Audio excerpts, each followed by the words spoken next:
In this episode, I want to address a collective shadow. And if you're listening to this and you're not ready to address that shadow, please step away if you feel like you need to. Or if you start listening to this and you feel like you need to take a break from it.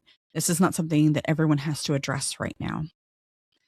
Many of the topics that I bring, especially the deeper topics like this one, and the deeper work I do in the coven and in my containers, comes from my experience that I bring to my students through addressing these collective shadows, big shadows, shadows within myself, shadows within our community.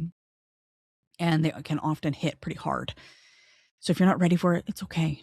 Give yourself a break, give yourself grace. If this is not your path right now, it doesn't have to be. I'm still here. I'm not going anywhere. And you can come back to this anytime you're ready, when you have the support, when you have the capacity to address these shadows. Because what I'm going to address in this episode is the idea of the grifters in our community, the spiritual grifters that don't offer us discernment. They offer us spiritual spectacle. And that's something I really think we all need to look closely at. But if you're not ready to, please pause this episode, move on to one of my lighter episodes, because this one is going to address grief. It's going to address the heaviness of the energy. So with that said, let's move on. So like I said, there is a quiet grief moving through the spiritual community right now. And I want to ignite within us in this episode the skill, the ability to be discerning, to use our discernment in the age of spiritual spectacle. This grief may not feel loud. It may not feel dramatic. It might not even be that evident, but it's heavy and it's here. And we're all experiencing it, whether it's by proxy, secondhand, or directly. It's a grief that comes when something or someone you believed in, when that facade starts to fall apart. When the teacher you trusted doesn't quite hold up to the scrutiny. When the promises you followed, made by these teachers, these spiritual leaders, didn't land the way you were led to believe they should have or would have. And then you are led to believe it was somehow your fault because you believed in their program, you believed in their words, their charisma. So before we go any further, I want to say this clearly. If you are feeling disillusioned, confused, or even a little embarrassed for believing in someone or something, and that someone or something failed you, you didn't fail. The system did. The false promises failed you. Now, that's not to say if you didn't really try, if you were only half-hearted in the system. There's a difference here. If you're dedicated to something, if you truly believe in something, if you are every day trying to embody the teachings of whatever it might be, but it still failed you, you should realize really quickly, it's not you, it's the system. And there could be many reasons why it failed, but I want to address the reason here related to false promises, grandiose claims. Disillusionment is not a moral failing. I look at it as this, and this is big. It's an initiation. It is the moment where fantasy dissolves and discernment steps in. What we are witnessing culturally right now is not a collapse of spirituality. It's a collapse of the spectacle that many of these big spiritual names, especially, attach to spirituality. And those two things are not the same. What we are witnessing culturally is not a collapse of spirituality. It's not a collapse of witchcraft. It's not a collapse of the spiritual elements that find itself in witchcraft. It is the collapse of the spectacle.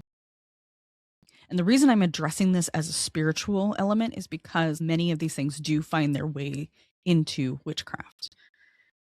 There's no rules in witchcraft. We can incorporate whatever we need to incorporate into our craft that feels right for us, based on our lineage, based on our training, based on our education.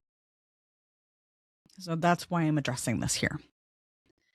For a long time, we've been taught to associate grifting with spirituality itself, as if spirituality was the problem. But spirituality is not the problem. Hierarchy is. And this is where I had a really hard time, and I still struggle with it. It's my own personal shadow that is rooted in the collective, where I've had issues stepping into my role as priestess. Many years ago, I was in a ritual, and at the end of the ritual, we had individual readings by a very gifted psychic. And as she was giving me the reading, an entity came through and told me I needed to step into the role as a priestess. I was shooketh. I didn't want this role. And I think that's the difference here. Finding the teachers that step into the role even though they really didn't want it are really the ones you should look at, because they're not doing it for the wrong reasons. They're stepping into that role because there's a need, because they're called, not because they're looking for power or influence or followers or to be a billionaire. The reluctant leaders, the ones that are called by a higher power, are the ones that don't get all the attention. They get lost in the same patriarchal religious template that ruled for centuries, but never actually did much for our culture, our society. It's deeply rooted into our everyday culture, our mindsets, the cultural shadow we need to address. It just simply changes clothes every once in a while. Where there were once pulpits and cathedrals as the primary source of spreading the word, we now have platforms. Where there were men dressed in robes, there are now curated aesthetics. Where there were unquestionable authority, we now have thought leaders, coaches, visionaries, spiritual leaders. The structure stayed the same. Someone is positioned above you. They're promising you access to truth, success, healing, transcendence without really offering the method to get there, the stepping stones. In exchange for obedience and admiration, they say you can be wealthy, you can be prosperous, without really delivering on those promises. The danger isn't the belief, the danger is the unquestioned authority wrapped up in spiritual language.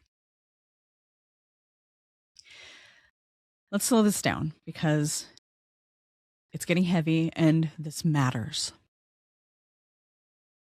People don't follow charismatic spiritual figures because they're foolish.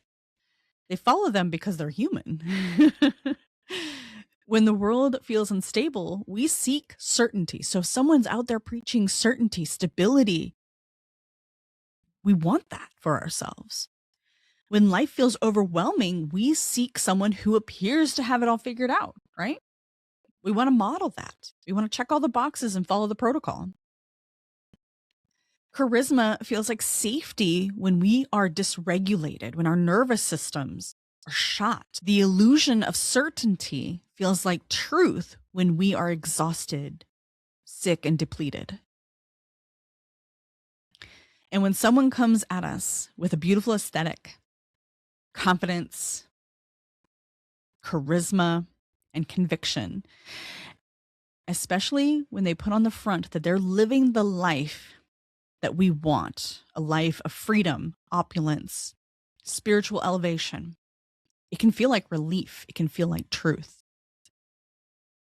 It can feel like, oh, this person knows something I don't, or this person has cracked the code.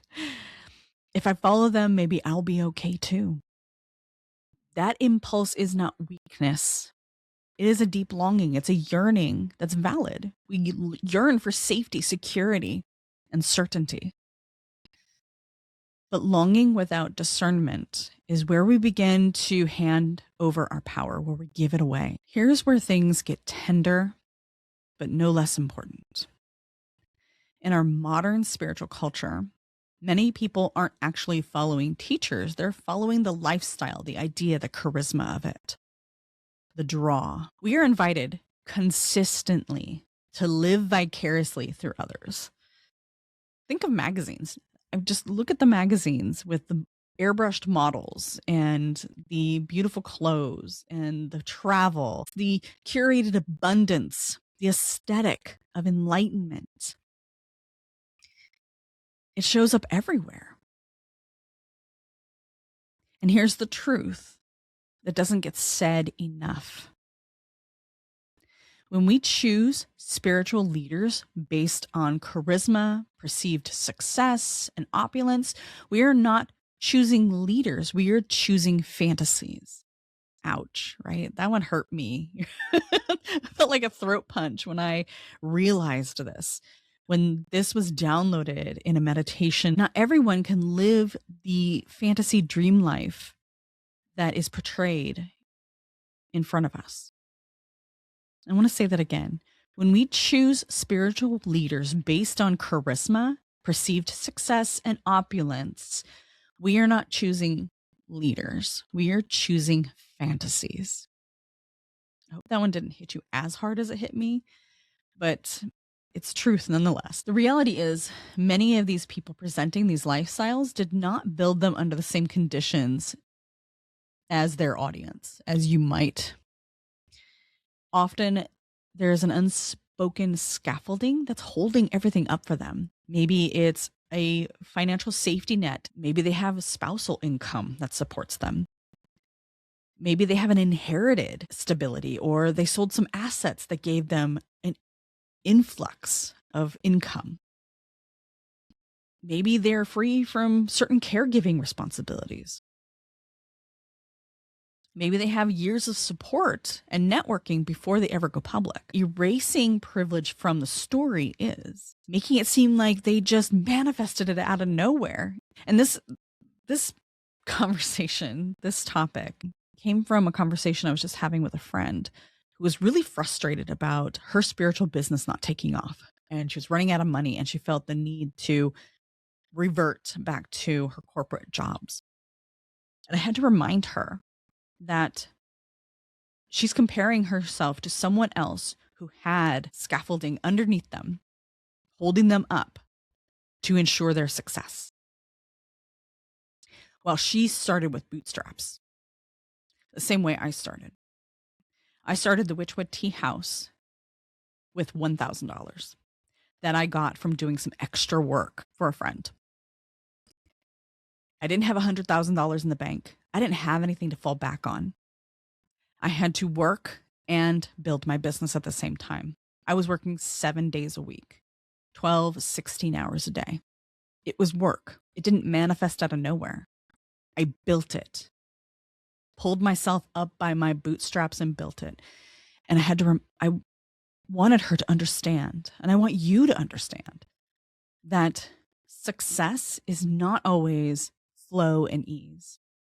And that's the narrative I see coming through the pipeline. I've received it too, and thought I was failing because it wasn't easy. Because we're fed that narrative, especially in manifesting communities, in manifesting speak, this sneaky language that says, well, if it's not flow, it's not easy, then it's not meant for you. That's not necessarily true.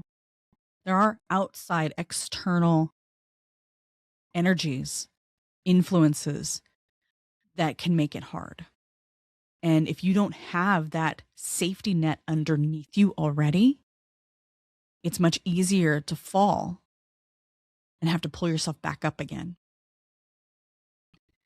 When privilege is present as spiritual attainment, people internalize false failure.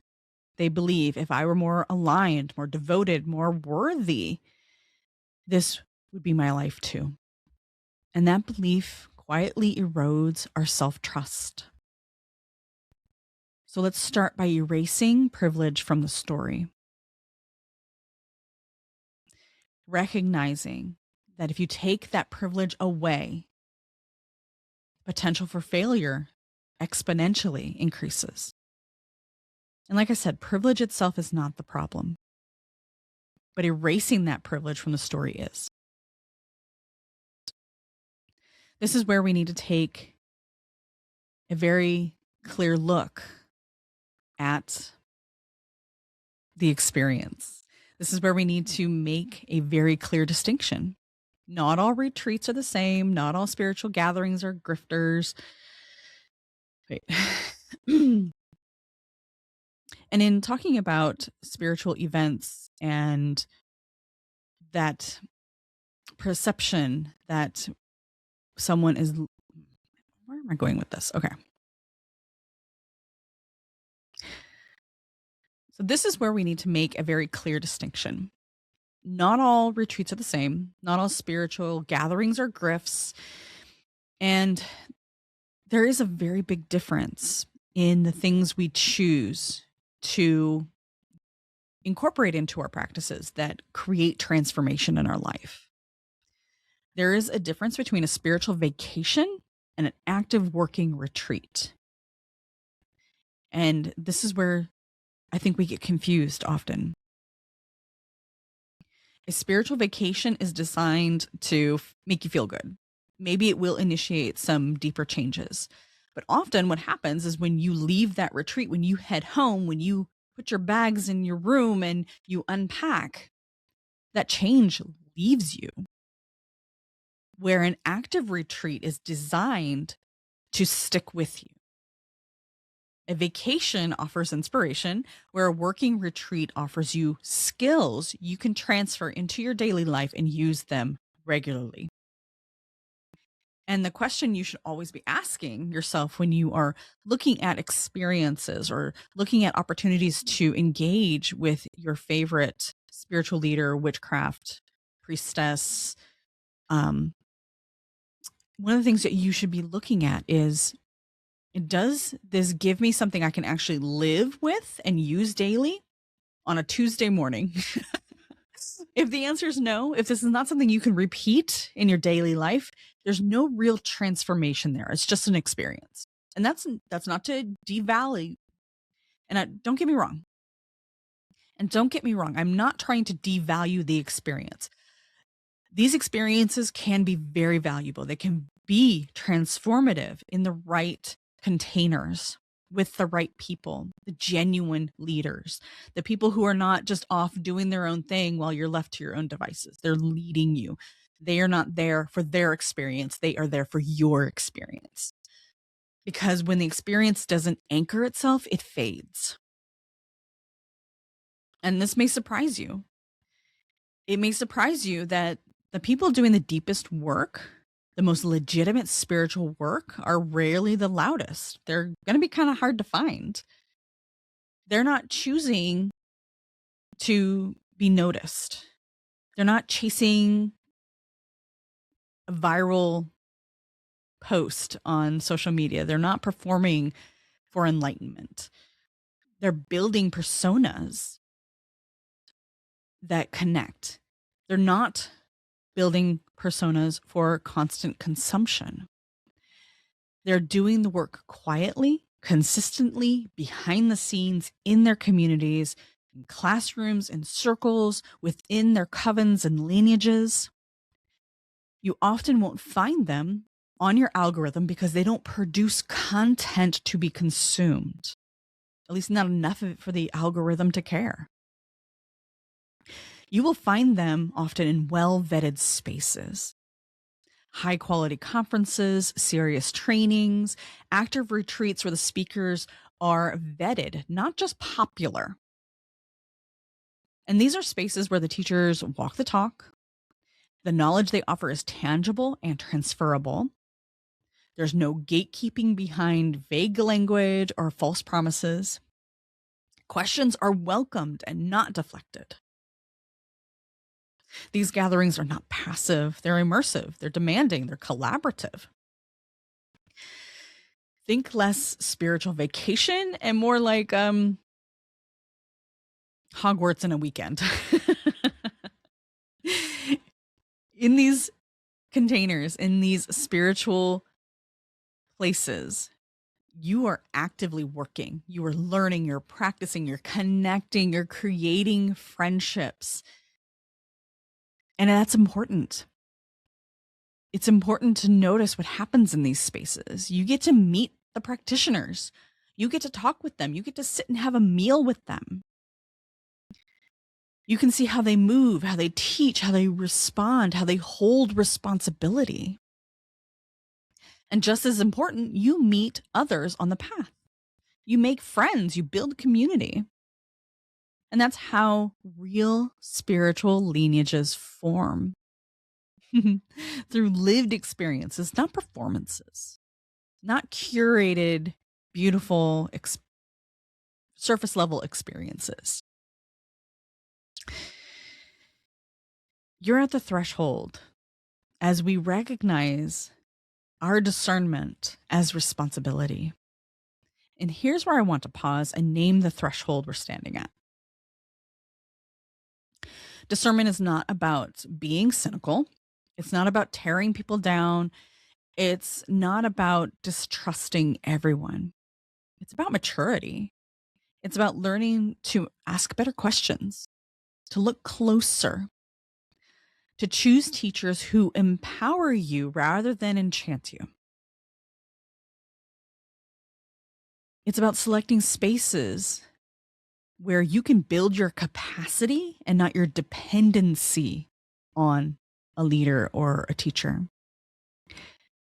And the deeper we go into this, the more we talk about honesty related to power and privilege, the more we can reclaim our spiritual authority without becoming closed or hardened. When you seek a container that allows you to integrate, reflect, and engage in ritual, you're choosing a container that's better rounded, that's more rounded for your experience, that allows you to integrate what you learn into the everyday rather than just saying, oh, that was a cool experience and move on, which is where I'm going next. So this is already a longer episode than I expected. So if you want the full episode, if you want to go deeper into these patterns, how they collapse, how we can come back into our own spiritual sovereignty without losing our heart and soul, without becoming cynical, I am sharing the second half of this episode inside the Rebel Mystic Coven Inner Circle. In this space, I am going to guide my members through a grounding tea ritual to help reset our nervous system after we feel spiritually overwhelmed and we feel the fatigue of the messages out there. This is where we go deep. It's about integration, it's about community, and it's about offering you something that will hold more value when you commit to it. You'll find the link below in the show notes if you feel called to join us there.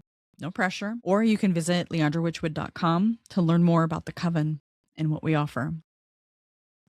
And wherever you are on this path, remember, you are not behind, you're not broken. You don't need a spectacle to live a meaningful life, a magical life. So I hope I'll see you in part 2 in the Rebel Mystic Coven Inner Circle. Blessed be. Part 2.